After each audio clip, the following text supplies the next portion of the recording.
Professor Brooks, the malaria stuff will be with whatever she taught you. It's fairly straightforward. More I would have given you more information on the drugs themselves. Then Ampho B, I'll move to the antihelminth when we talk about the antihelminthics next week, okay? So I guess the only thing I'll have on this test is the vaccinations that we're going to do today, okay?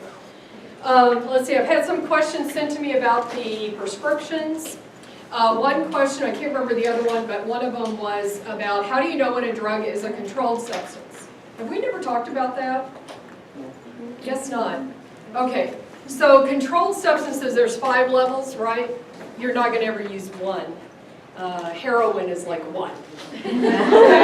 So 2, 3, 4, 5. So mostly drugs that are high abuse potential, and that's what they're, or addiction potential, is why they are a control, okay? So 5 would be like Lomotil is a 5, okay? Diphenoxylate. Most of your benzos are 4s. Your Tylenol with codeine is a 3. Then you're higher, like all your Percodan, oxycodone, all of those are 2s. Okay, so how do you know? Well, it'll be on the vial. As a pharmacist, I can look at it. The other is you can look it up. If you look up any drug in your Hippocrates, it's going to tell you it's a controlled substance. Okay, so mostly those, that would be the good way to remember. If you're thinking drug of abuse, drug of potential, addiction potential, street value, it's probably a controlled substance. Okay, does that help? Any other things that have come up about the prescriptions? Okay, good. So I haven't seen you in a while. Anything new? Any new news? Nothing? Okay, that's good. All right, so for today, good cornbread. I was telling them all the stuff I like. They're all good. Okay, several things you have today. One is there's the PowerPoint. There is a very short handout with objectives on it. The objectives are twofold. One is for the article I've given you. The other is for the handout itself. This handout, Principles of Vaccinations, is you should consider it part of your handout. It's simple. The one thing I like is that on the side they've given you the major points. Most of those I've incorporated into the PowerPoint. So most of your objectives come off of this article, 8 pages, easy to read, and the slide set. Okay, so those will be the things you're most concerned about because that's where your test stuff will come from. Then I have given you several other things. One is off the CDC website, you have recommended immunizational schedules. We're just doing 19 and older, so the kids will come in peds. So you have this one. It has lovely color-coded charts. It will tell you the drug, or the vaccine, and it will give you in terms of groups. This is not in anything I handed out, it's posted. It'll give you when it's recommended it be given, how many doses. Most of the time when you work at a clinic, this will be posted somewhere or they're going to have laminated it so that you can look at it. There is also a very good free app that you can download. There's multiple ones, but the CDC has one and they have all of these in their app so you can look at them as well. The other thing I gave you was a summary. These come off the CDC. They're very tiny print, but since you're young and have good eyes, it won't be a problem for you. I'm not going to test you off this table, but I want you to know they're available. Okay? So this one gives you the vaccine name, who it's recommended for, the schedule, and any contraindications. That's what this one is. They look very similar. But they're 2 different things. Then there's a couple of things I liked. Immunization practices. These are just flyers, overview of standards for immunization practice. On one of these, it's on immunizing adults. They do a summary chart. For those of you who like charts, here's one already made up. And I think that's all that I posted.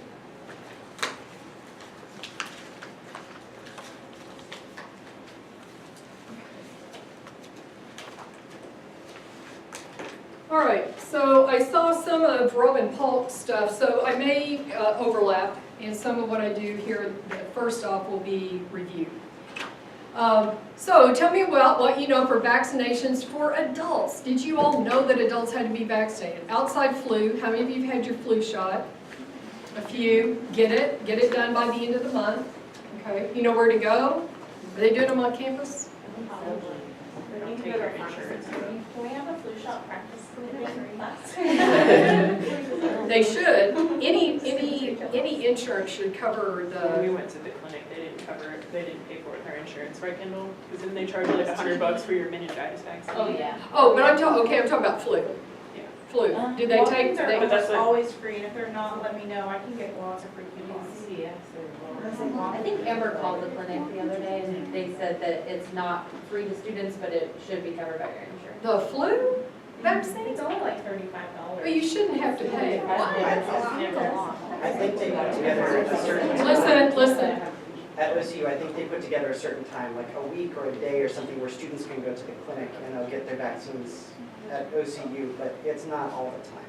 There's only a set period of time. I think OCU does free vaccines for the flu. Okay. Has anybody gone to like Walgreens or CVS or Walmart? Did they take your insurance there? Yes. Yeah. I don't know an insurance that doesn't cover flu. I mean, the insurance covers it, I meant the clinic didn't take our insurance. Okay. They tried to Clinic get doesn't vaccines there. take They told me they the would take school's my insurance? when I tried to get somebody. Okay, let me ask him about flu up there. Let's make sure so that you all No, don't get I it. don't know that. Okay. At the clinic. Oh, I just go to my own doctor, it's fine. Yep, you can go to your doctor too. Okay, so what do you know about adult vaccinations? Boosters. So boosters are common. So you thought at 6, or at least when I was 6, I thought, that's it, I'm done. Because when you went to school, you got the last of it, and I didn't think that I ever had to get in another. Most of them when you're older, like older adults, like. Some. You get your meningitis. Okay, so older adults, yes. Who else might be a group that would be in adulthood? College College students. students. What? College students. College students, why is that? Close quarters, okay, so what diseases usually are in close quarters that we worry about? Meningitis, measles, those two probably in particular. Okay, who else? So Army recruits, Travel. Pardon? Oh, people who travel. Okay, overseas, traveling, who else? New parents, moms in particular, But pregnant they women, recommended like anybody that doesn't have close contact, getting like Tdap, yes. versus pertussis, and then flu shot, and I forgot there was something else. I had to get a bunch of shots from the I thought I was done too, and then. No. Pregnant. Okay. Life, it's just bad. Okay, so what about, okay, there's another big group you're missing. Healthcare workers. Immunocompromised, okay, so that's very common. Asplenic patients usually have a lot of vaccines they have to get. Okay. All right. So let's kind of go through this. The first part of my PowerPoint should follow the principles in vaccination handout. I was going to ask if anybody was against vaccines, but then I thought no, because if the majority of the class was, they might get into a shouting match. My son took a seminar. He is an advocate for vaccination. So when people won't vaccinate, he's very vocal. So I thought, okay, we just won't do that. If you believe that, then maybe I can convince you differently if I need help. Or not. Okay, so adult immunizations. So one thing I do want to bring up is that if you're dealing with adults, it's one thing you will have to incorporate into your practice is screening people. So when you have kids, when you come in, they are always looking at, are you up to date? Are you behind? Do we need to catch you up? What are you due for? So it's built into a peds practice. It is not built into an adult practice that I can tell from my own experience. In diabetes, we had it built into our practice because there are some that have very strong recommendations for diabetes. Most of them have some degree of, they all have chronic illnesses, they're all at risk. So we spent a lot of time always making sure that they were updated. But in general practice, I don't see it. Most of the time, as an adult, I've had to advocate myself for getting a vaccine or vaccinated. Since you're a healthcare provider, though, you will find that you will be in your workplaces, they will require you to get certain vaccinations. Flu will be one of them, Hep A, Hep B, some of those that have transmission through body fluids will be more commonly required. Okay, so immunity. So what is immunity? These are the 4 bullets they have there in the beginning. So immunity protects us from whatever is not us, right? And that can come in and cause us harm. So usually bacteria, viruses, those kinds of things. But it's really important, it's a fundamental to survival, is that the body can recognize self from not self, okay? So the ability to recognize self is usually linked to what? What helps us know who we are? I can't hear you. The big MHC, so the big histocompatibility complexes help the immune system discriminate. The other thing it talks about with immunity is that it's specific. So when you develop an antibody against something, it's very specific for that. It doesn't usually have, like a wide range of organisms that it will get. It also usually results in the production of antibodies. So if you get an infection and you survive it, then you usually have lifelong protection against that bug or that invader. So I guess I could learn to carry this around. Okay, so let's talk about types of immune defenses. Did y'all talk about active and passive immunity? Okay, so innate immunity means what? You're born. You're born with it, okay? So it can be very specific or non-specific, but we're gonna look mostly at the acquired. So acquired can be active. You come in contact with the disease, you're not gonna get it again because you've been exposed, you survived it, and you've developed antibodies against it. We can also do it through vaccines. The more likely that a vaccine or that we're vaccinating you against organism, the more it looks like it. So if it's alive attenuated, it's just like getting the disease. If it's a killed vaccine, still pretty good. When you start getting into the polysaccharide and the subunits, the immunity is not as good because it's not as strong as an immune stimulator. But we get our active immunity in artificial ways through vaccination.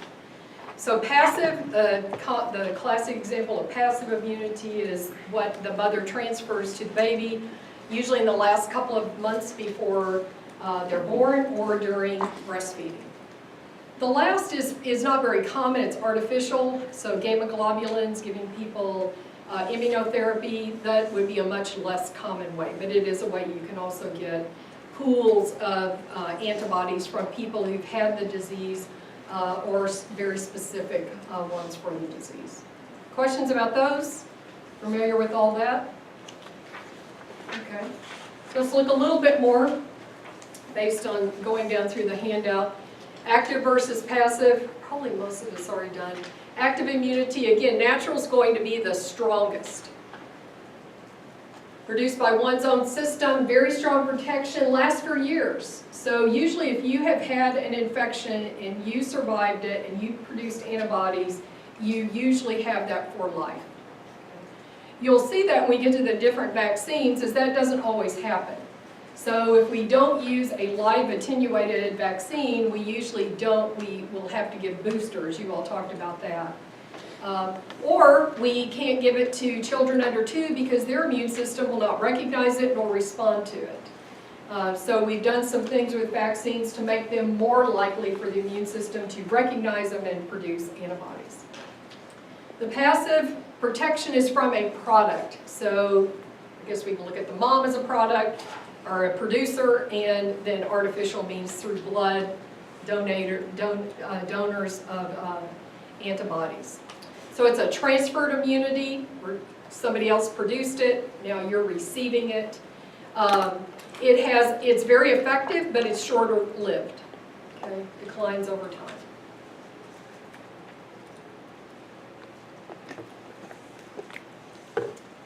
Okay, so antigens, so foreign, right? Foreign substances, something that's foreign is given the term non-self. So it can be something, a virus, bacteria, and it's something that also can be inactivated. So that's what our immune system does when it produces antibodies, is it inactivates an antigen's ability or an organism's ability to harm us. Okay, let's look at the immune response then. Do you all have immunology? Do we do that? We don't have immunology as a separate course on Monday. do we? Okay, so you have had it, so you've been introduced to it? Okay. All right, so immune response, so you have an organism that it invades. Look at this one, this is a little bit better. So you see that right below, He doesn't use a stick. You can use Okay. the mouse. mouse. So you see that right below the skin layer, you've got all kinds of macrophages and cells waiting for invaders or cleanup. So if they invade the barrier, skin barrier, then you have macrophages that are circulating in there all the time that can then respond.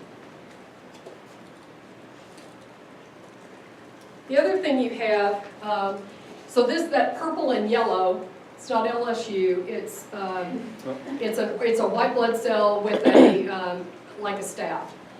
So what they do is they're going to engulf those organisms and clean them up. If there's not that many of them, then they can take care of it.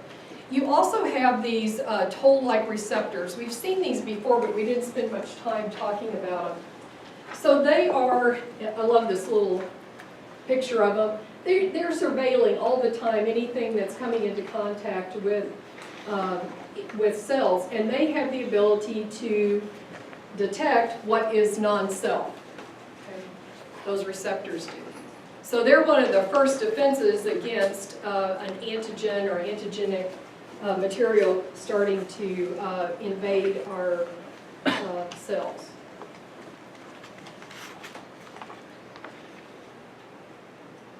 Sorry. So once we have a breach, then we've got cytokines. What do cytokines do? What's usually their job? Okay, they're chemical communicators. It's the way that cells talk to each other or send messages, is they release stuff. When they release it, one of the things they're doing is recruiting. So they're going to recruit other macrophages into that area. The other is they'll set up an inflammatory response, which is also meant to deter or to cause problems for the virus or the bacteria that's getting through. Then you have these macrophages. Once they ingest a foreign substance, then they present it to the T cells, right? Okay. So the T cells can then help the B cells, or the B cells then will begin to will produce what? What's the B cells? Lymphocytes. So they'll produce the antibodies, especially if they've seen them before. What's the time frame? If they've seen this invader before, how long will it take them to respond? Minutes to hours, very quick. If you've never seen it before, how long does it take you to? Can take weeks. So that's why in the past, if you got an infection, you got typhoid, fever, if you could survive it, you would have antibodies forever. But it takes a couple of weeks to produce enough to combat the infection. Okay, so you got those cytotoxic T cells that will kill the invader, and you have helper T cells that help the B cells produce the antibodies. And then we have these circulating memory cells that are there for all of our life. Okay, so all of this is familiar? Yes, okay. So just some reminders here. So it's the B cells that secrete the antibodies, and they're specific, these little goalposts. The helper T cells are the ones, that's their job. They help the B cell produce those antibodies, and they release millions of them into the bloodstream. Have y'all gone over antibodies and what they look like? So they're very specific, so you've got common regions, and then you have very specific regions for the antigen that they are going to interact with. Remember, we have 5 classes of them, the IgG, IgMs, IgA, IgD, IgE. The ones that are mostly going to be helpful to us are the IgGs, okay, and when we're dealing with bacteria and viruses. Okay. So there's your antigen binding site and your common site. So just, this is a kind of a summary. So you've got an infected cell that the macrophage engulfs.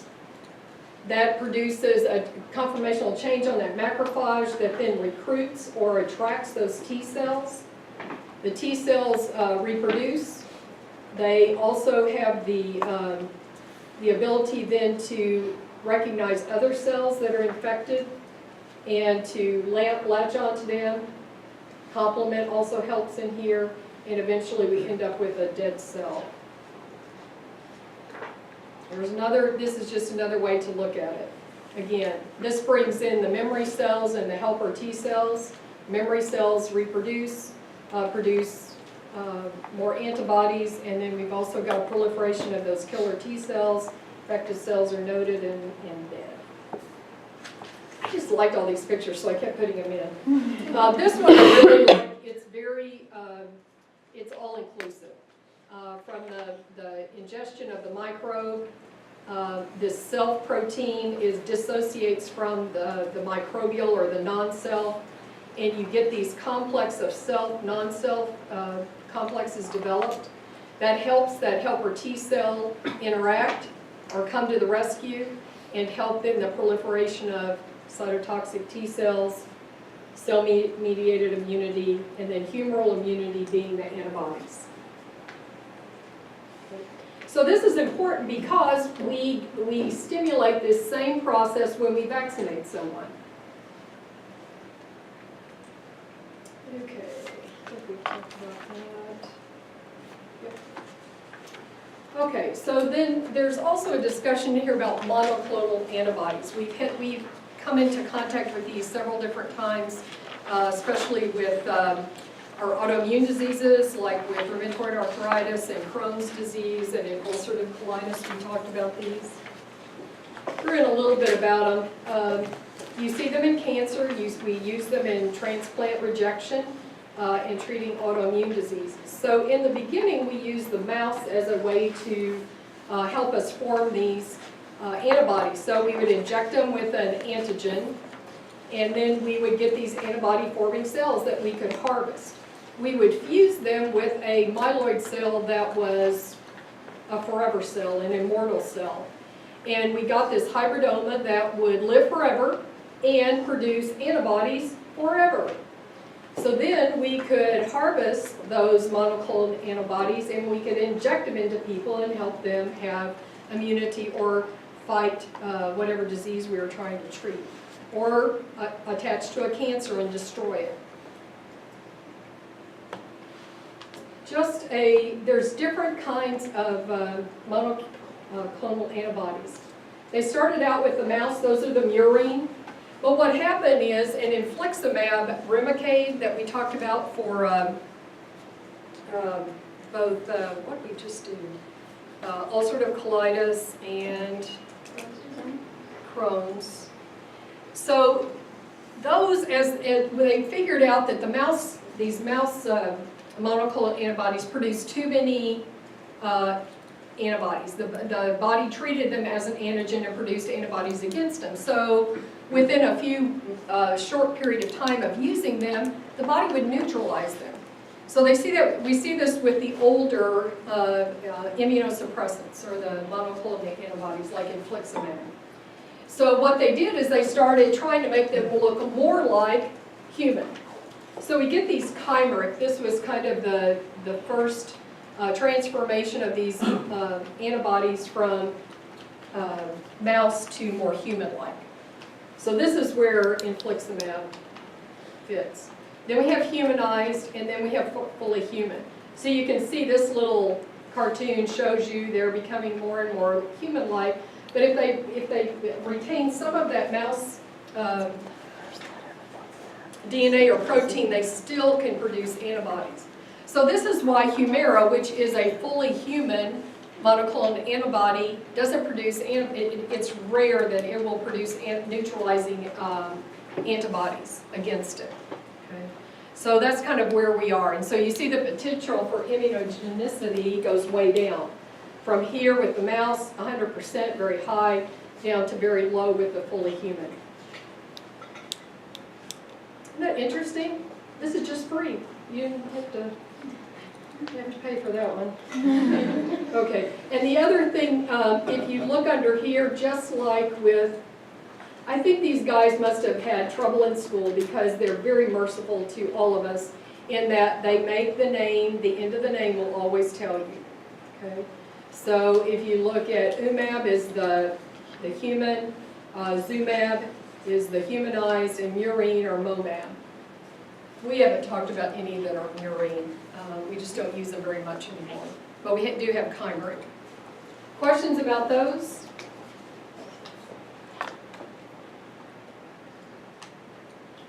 Okay, so let's talk about active immunity. I'm on page 3, I guess. So we've said this is specific antibodies. Cellular immunity, so that means what? Cellular refers to what part?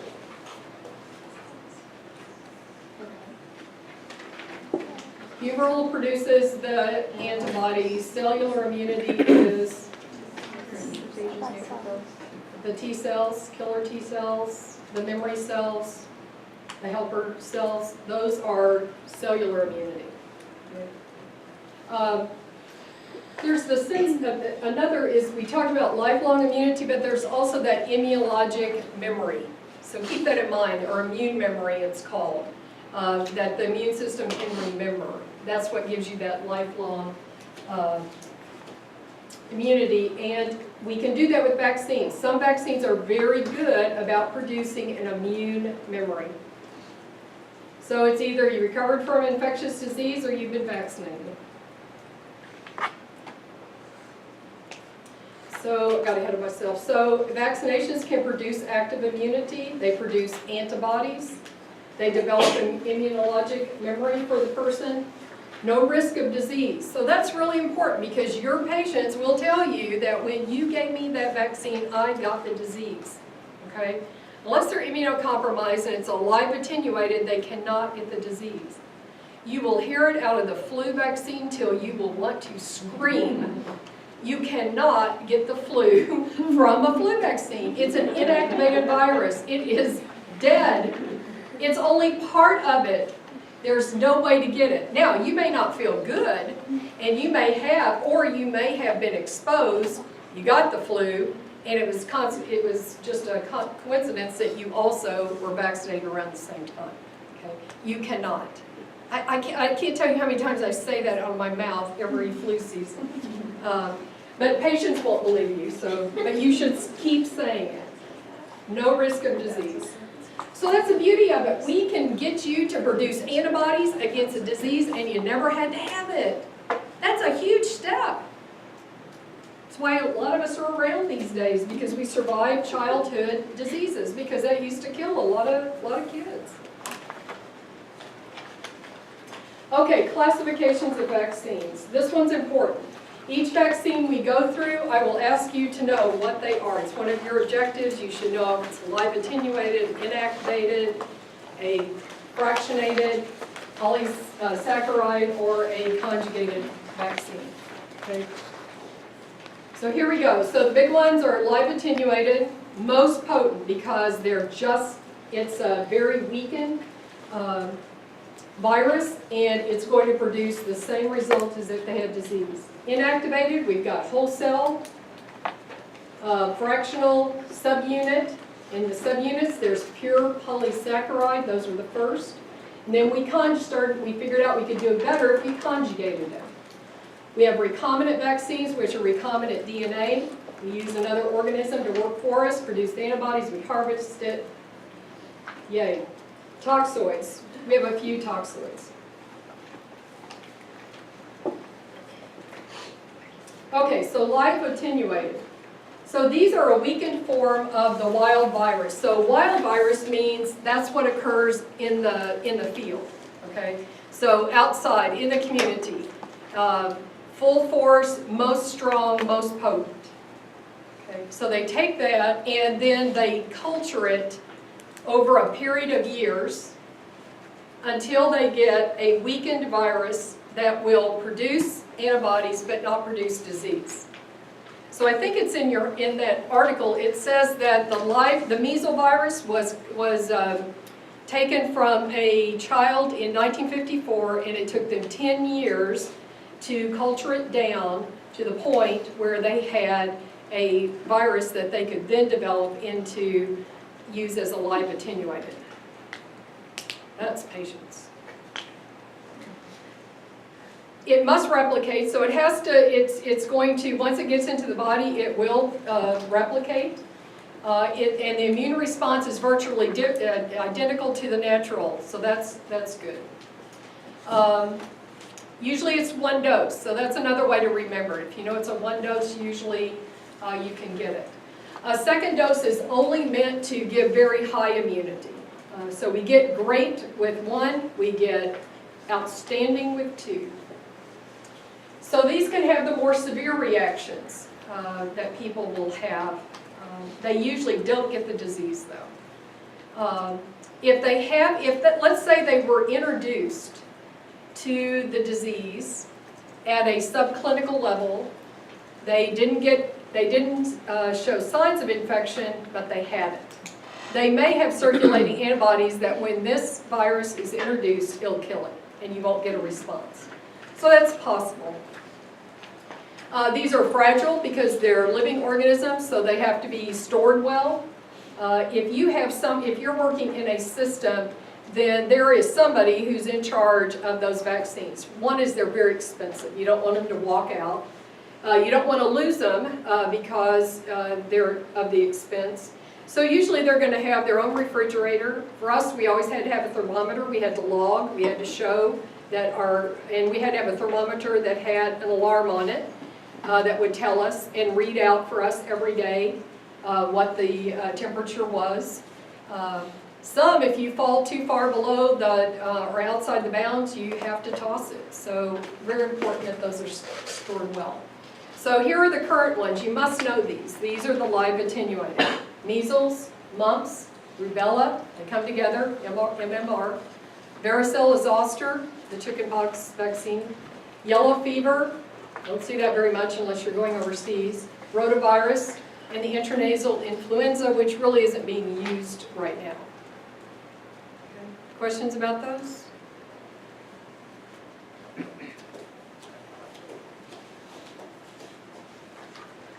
Okay, inactivated. So we do something to kill it off. So we don't destroy it, but we just kill it.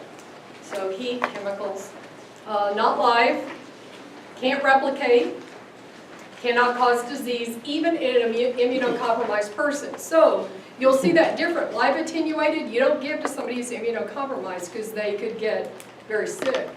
But this one cannot. Always will require multiple doses. So you give one, then you have to give one maybe at 3 months, 6 months. We'll see that with the hepatitis B vaccine, it takes 3. The immune response is humoral. So in the others, it's cell-mediated. So this one, we get antibodies, but we don't get cell-mediated immunity. So the immune response is not as robust. So the titers diminish with time, and you have to give boosters. Okay. Have you had boosters? Did anyone you came into PA school have titers taken and had to have a booster? Some, yes. Okay. So that's an easy one. If you can remember those kinds of things, it kind of makes it easier to remember what type they are. No. So inactivated whole viruses, there's polio, Hep A, and rabies. So not very many. They've moved away from those. The fractional vaccines are more common, the subunit. So they just take a piece of that offender, and that's what they use to stimulate the immune response. Okay, so that's why it's called fractional or subunit. So there's a lot of those. Hep B, influenza is. So it's not even the whole virus, we've taken a piece of it. It cannot cause disease. Okay. Acellular pertussis, which is in Tdap, the human papilloma virus or the HPV, Gardasil, anthrax. So a lot of those. And then there's only 2 toxoids, diphtheria, tetanus.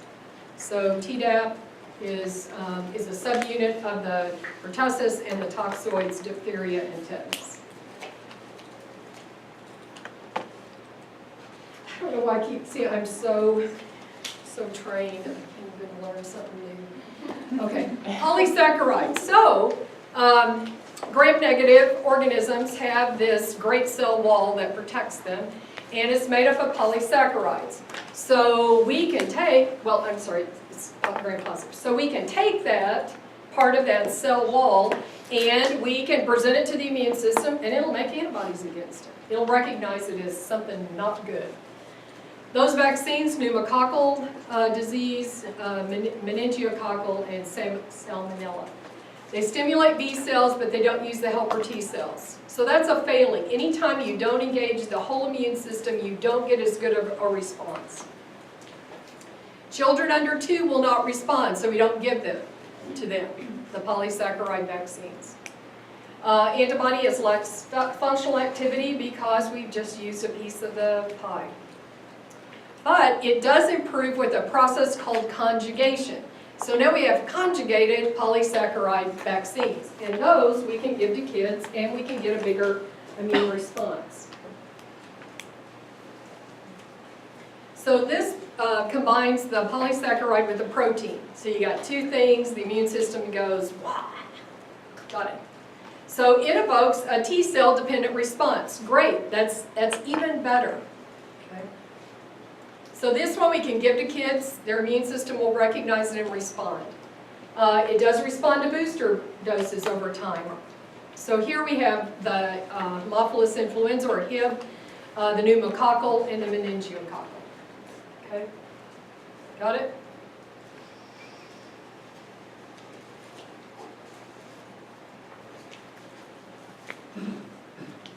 The recombinant, so this is used DNA recombinant technology. So we take a viral segment, we put it into a yeast cell, and we make it grow, and we harvest it. And that produces the hepatitis B surface antigen, so we can inject the antigen into you, and your immune system will treat it as a foreign substance and produce antibodies. The HPV capsid is also done this way. Influenza, hemagglutinin. There are about 4 or 5 different types of influenza vaccines, so they're made by different methods. So the ones here are Hep B, HPV, and influenza. But not all influenza are recombinant. Okay. Live typhoid is genetically modified to not cause illness, but will evoke an immune response. Isn't that fascinating? This has contributed to the health of people all over the world. You all live in the days of vaccines, but you know, not that many years ago we did not. And so people died of very common diseases. There used to be, I don't know, 4 or 5 million cases of measles every year. Now we have like hardly any.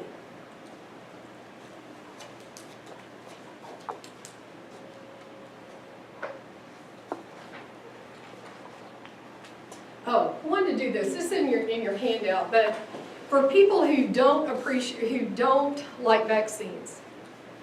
Okay, I get it. Anytime, I've told you, anytime you do something to someone, there's a risk and there's a benefit.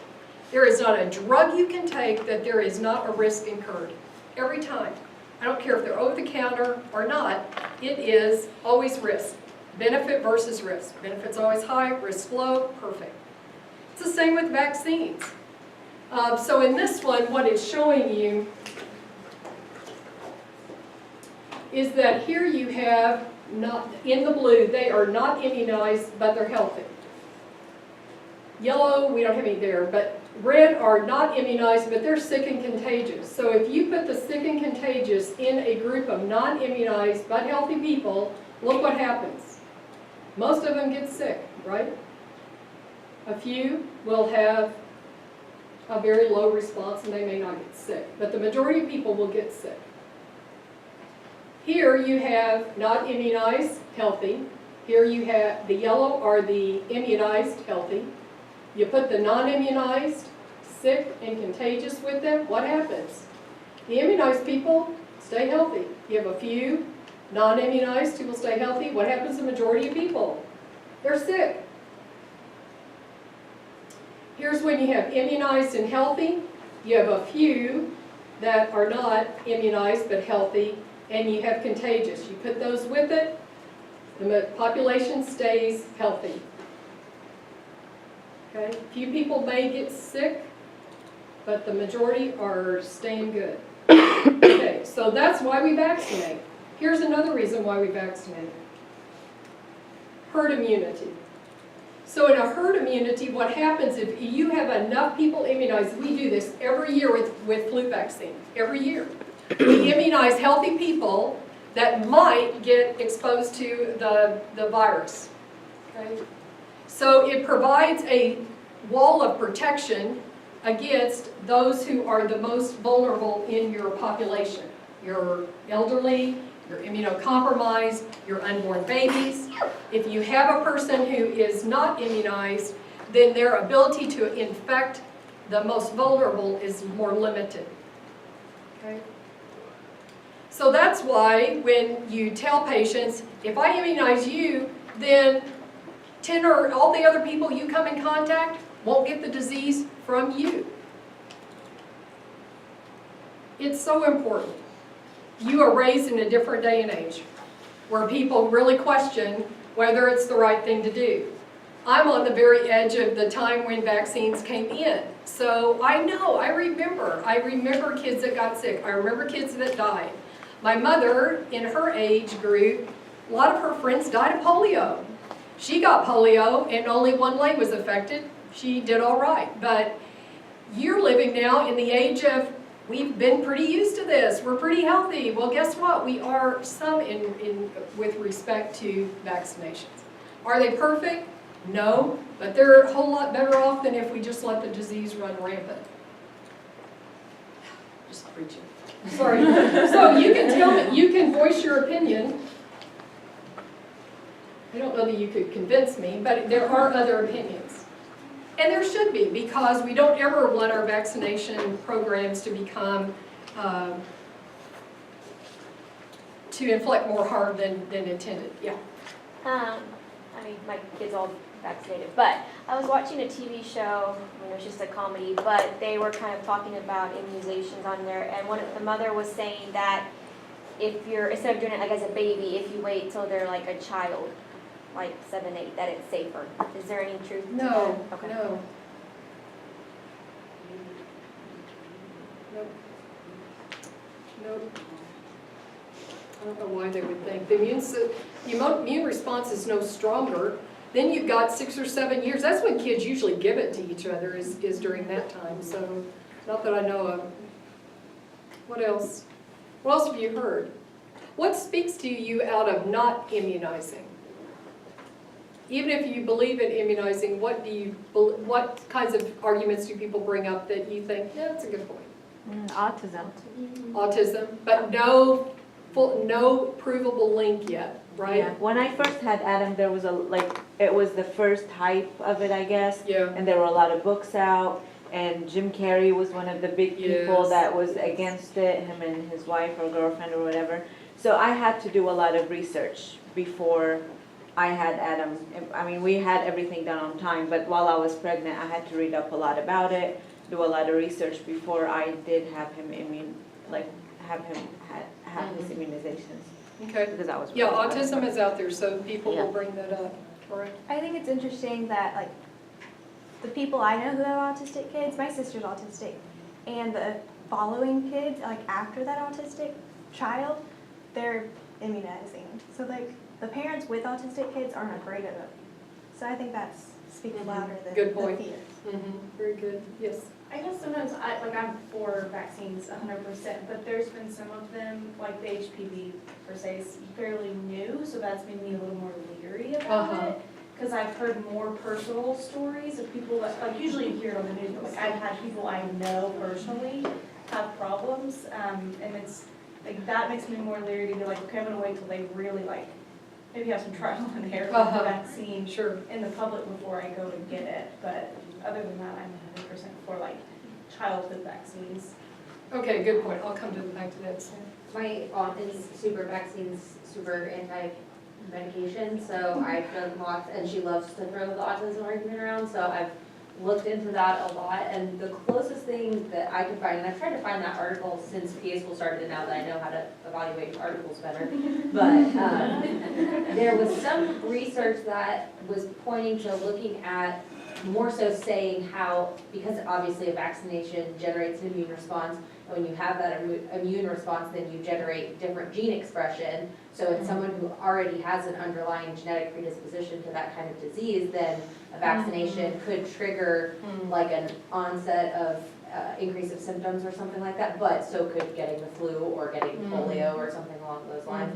And like I said, I want to find that because I that's the closest thing to something that makes sense in my head to a correlation, but I haven't been able to find it again. Okay. But Randy?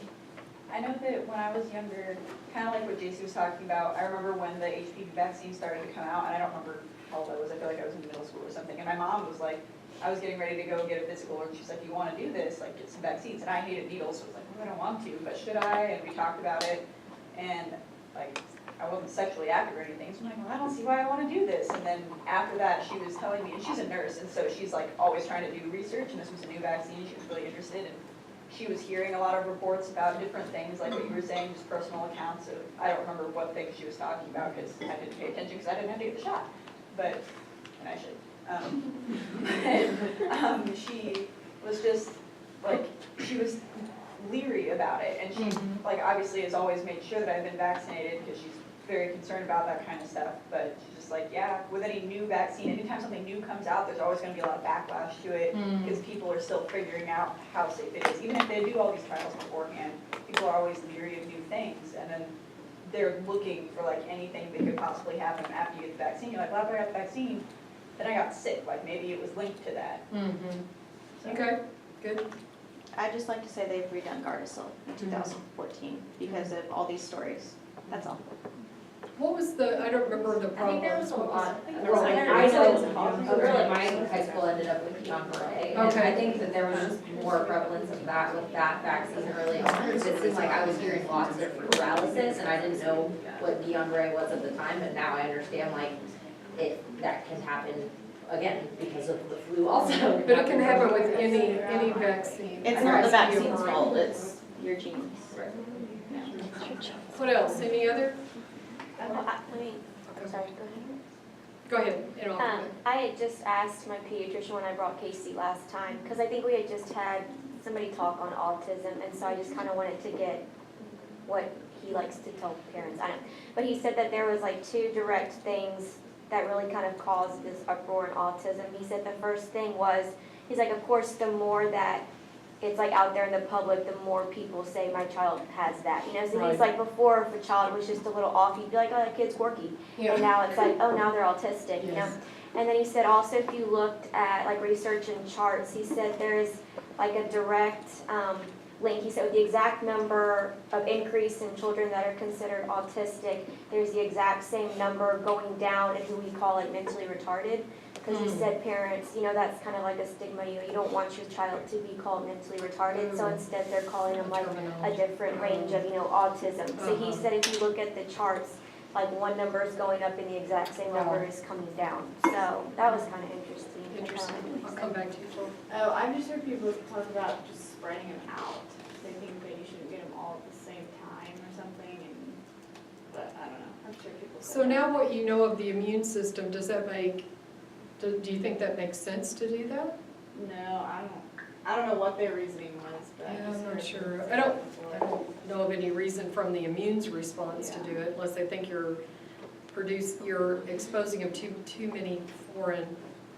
You know, the other thing is they've taken mercury and thimerosal out of, was that yours? Go ahead. I was gonna ask if they still use thimerosal as a preservative? No, they've taken it out. In the MMR vaccine, I think that was the original. Yeah, I don't think they're in controversy. any of the vaccines anymore, thimerosal. That was part of the original argument for autism. a good- Yeah, Was the thimerosal. mercury and But the thimerosal. guy who made the study like got thrown in jail for falsifying like the study. Okay. I'm just saying, just throw that out there. Go ahead. So Andrew Wakefield is the doctor that she's talking about, and he actually started the Thoughtful House in Austin, and I worked there for a while. But I started there after he was kind of defrauded or found to be fraudulent, sorry. Yeah. But and they changed their name and all this, and pretty much all the researchers that still work there were kind of still on the fence. But the longer I worked there, I saw they withdrew themselves from the class action lawsuit that he had helped start and all that. So. Okay. So I don't know who was She had her next. arm up first. I was just gonna say with Lauren's, I've heard parents talk about they wanna be able to know which injection caused a reaction. So that was their biggest complaint, is they didn't want four at the same time, so that, okay, what is my child getting right now? Then I can watch their skin, I can know if they have a fever, if they have anything like that, so then they can slow it down in the future. That's just what I had heard. Our parents told me. Given a different location. Yeah, Right, usually. but they don't, But if you have a always systemic keep track, response, right, right, yeah. and some parents don't try to watch, like, we write what it was on the, like, bandage, so the parent would know, but how fast it would fall off, but Yeah. parents don't remember. Interesting. Lauren, do you have something? As far as the mercury, my doctor had also said that babies that were breastfed got higher levels from the mother's breast milk than they even did Oh, from the really? vaccinations to Hmm. begin with. Interesting. Is there someone else? That was just me with the thimerosal. Only the flu contains it, and you can request a thimerosal-free Okay. vaccine. All others are Are free now, they've removed it. Anything else? Some of the ones that I heard would involve the herd immunity, so a guy would come into the pharmacy and be like, well, my entire family's vaccinated, I see no reason why I need to get mine. And so it's particularly difficult trying to argue to him that it's not just his family he needs to be worried about, but I don't know if you had any tips on how to break through to people who used herd immunity as their logic, because it is true most of the population is getting vaccinated. I've never, in the groups that I've worked with, I've never heard anybody bring that up, so that I don't know. I haven't really ever had to address it. More, I have, in working with an African-American population, they are very resistant. They feel that, they remember swine flu, which you all weren't even born yet. So swine flu came through in, no, I was in college, so I know you all were here. So that swine flu, that vaccine caused lots of trouble, and a lot of people blamed the government. They felt it was a government plot and that the government forced a lot of that vaccination, and so there was major pushback. So that was mid to late 70s, so that one. But the African Americans, their biggest thing is that they remember the Tuskegee trials, and so they remember, they feel like anybody who does something to them is experimenting, so they don't like to be experimented on. They use that. It was hard to get the African Americans vaccinated. I see you shaking your head, Zane. I was just agreeing with you. I think there's a lot of distrust with the African American community and our government because of, Things that we years said of, very fast. yeah. With good reason. Yeah, for good reasons. Yeah. What else? I got a lot of pushback from patients on the flu vaccine because it's a guess, because it's like they're anticipating what genotype is coming up in that season or Right. whatever. So I know a lot of people felt that, and I tried to explain like, well, if we vaccinate against these strains, then there will be fewer new strains, and then we won't have more of the same problem, and hopefully we'll prevent more new problems. But I know a lot of people were like, well, why am I gonna do this if it's not gonna guarantee I won't get the flu? So. One of my favorite pastimes actually is trolling an anti-vaccine group on Facebook. No, it's legitimate. I do. And these are the very extreme ends of the spectrum. Not only do these people lack any kind of scientific literacy, but they have all sorts of conspiracy theories about like eugenetics, like they're controlling how we reproduce. They're, they have vaccines and chemtrails going across the nation. Stuff like that. They recommend terrible, like home remedies, like you can drink colloidal silver or something instead of taking your child in. But we're against mercury, but we can drink silver, Wow. it's fine. All sorts of things like that. I was trying to think of something else more specific, but it's just like the conspiracy and big pharma is here to make money and to control my genes, and they want us to have cancer and they want us to have autism because that's how the insurance company makes money and your doctor's in on it, Right, and they're all brainwashed. it's true. Yeah. So you'll learn over time how to address that with folks. And people who are dead set against it, it's very hard to move them one way or the other. I don't know how they get through school anymore. I mean, it used to, when you were 6 years old, but you get away with it. Yeah, there's a woman to jail. Going to jail. I just watched that. It was on the news yesterday for refusing to vaccinate. Yeah, there's a lady in a lawsuit right now, her and her husband are divorced, he is pro-vaccination, she is against it. So she's going to jail is what because the judge was like, both parents have to. The kid has to catch up, and she's going to jail for a week. Wow. And what was she being jailed for? It was a court order. Oh, and she wouldn't do it. The father was pro-vaccine. Got it. There's like there was just a measles outbreak, like, in County Oklahoma, like,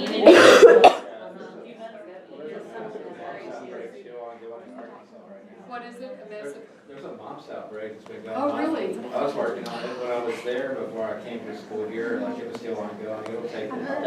But it was mainly in this population, so you had a secret population coming in. Yes. That was either newly vaccinated or unvaccinated. When I was in Missouri this last week, they were asking people, I had to take my sister to the doctor, and they were asking people, have you been exposed to the mumps? One after another, I'm like, that is the weirdest thing. And then there was a link to like the Enid area. Yeah, because there's Marshalls there. Yeah, okay. All right, yes, That's one an- last. Sorry, that's another big thing that these anti-vaxxers like to cling on, those live vaccines. They claim that in the lab, scientists are, like redoing them to make them more virulent with the expectation for them to shed and spread. That's another big one that I come across very frequently. Interesting, okay. All right, let's take a break. Very good discussion. We'll come back at 10 after.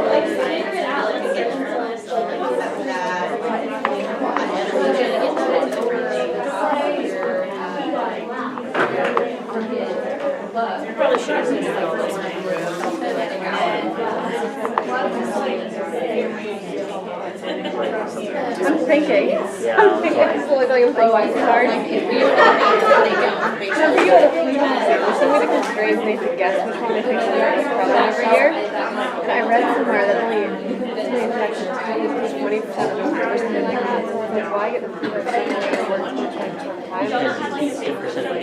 Exactly. If you talk about it out there, 20% is a lot. But you don't really tell your patient that. They hear 10 to 20%, they're going to be like, no. Because I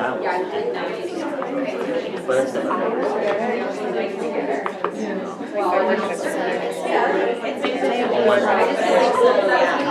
But you're right.